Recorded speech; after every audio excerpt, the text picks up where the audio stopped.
Vous allez maintenant apprendre ce que sont deux événements indépendants et comment montrer que deux événements sont indépendants.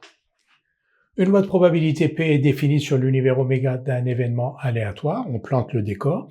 A et B sont deux événements de cet univers. Dire que A et B sont indépendants signifie que P de A inter B égale P de A fois P de B. P de A inter B égale P de A fois P de B. Une remarque, si P de A est différent de 0, P de B différent de 0, A et B sont indépendants si et seulement si P de A sachant B égale P de A ou P de B sachant A égale P de B. Cela signifie que P de A sachant B, c'est-à-dire si on sait que B est réalisé, la réalisation de B ne modifie pas la probabilité de réalisation de A. Probabilité de A sachant que B est réalisé est égale à probabilité de A. Et la même chose ici, c'est-à-dire que la réalisation de A ne modifie pas la probabilité de réalisation de B. P de B sachant que A est réalisé, c'est P de B. La démonstration, on va faire celle-là, est assez simple. P de A sachant B, c'est P de A inter B sur P de B.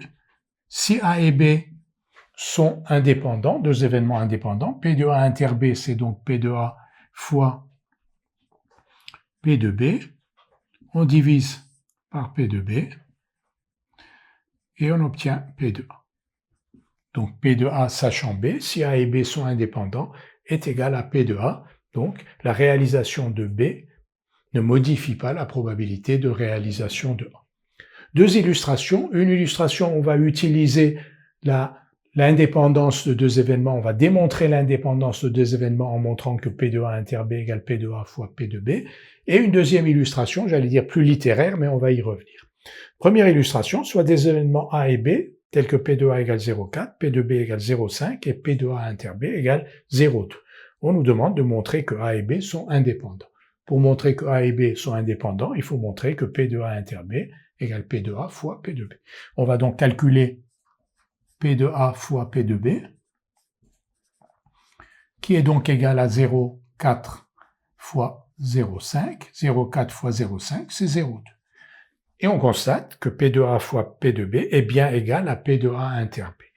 Donc, P de A, P de B est égal à P de A inter B.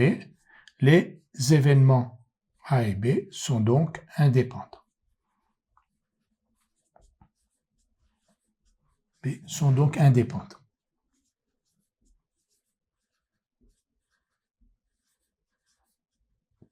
Un deuxième type d'exercice, donc on n'utilise pas la formule, on va tout de suite voir de quoi il s'agit, on lance deux fois un dé.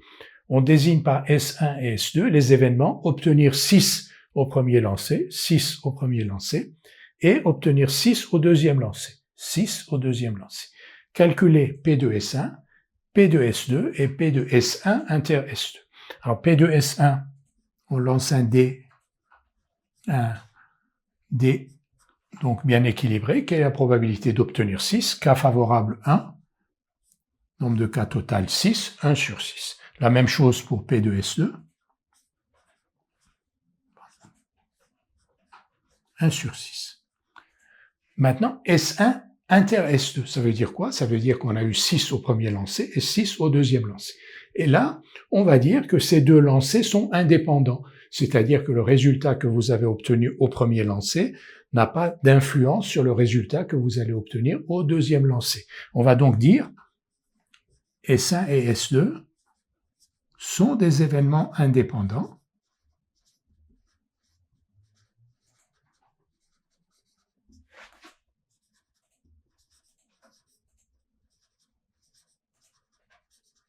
et donc probabilité de S1 inter S2 égale probabilité de S1 fois probabilité de S2, c'est-à-dire 1/6 fois 1/6 égale 1/36. Donc on ne démontre pas que S1 et S2 sont indépendants en calculant d'abord probabilité de S1 inter S2 pour vérifier que probabilité de S1 inter S2 est égale à probabilité de S1 fois probabilité de S2, on décrète, si je puis dire, que S1 et S2 sont des événements indépendants parce que quand on lance deux fois un dé, le résultat du deuxième lancé n'est pas influencé par le résultat du premier.